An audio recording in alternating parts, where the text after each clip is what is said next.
Hi guys, it's Melody from Melody Crochet. Today we're going to be doing the decrease double crochet or the double crochet 2-tog, which stands for two together. Oh dear. Hey sweetheart. Sorry, you're good. We were in her way, as it were. First things first, when you are going to be double crocheting two together, the whole goal is to take two stitches and make them one. In case this is your first time doing it.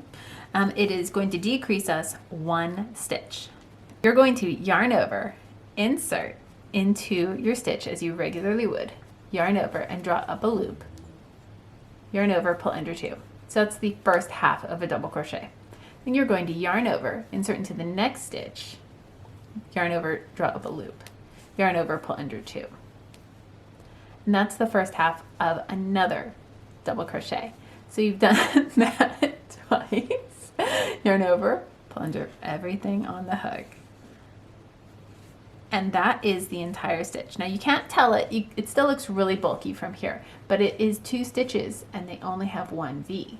So next row, it's just gonna go away. It doesn't really shrink up this much in this row, but next row, it will be completely absorbed. Now, this is the stitch that we made from the two, and this is the one after it. So it looks like three, but it's only two stitches, and those are the last two stitches of our row. So we're going to yarn over, insert, yarn over, draw up a loop, pull under two. Yarn over, insert into the top of the next stitch, yarn over, draw up a loop, pull under two. Three stitches on the hook, yarn over, pull under everything. And now we are going to take a peek. And you'll see a very dramatic angle. And you've lost two stitches from here to here. And that is how you do a decrease double crochet or a double crochet two together. One more time.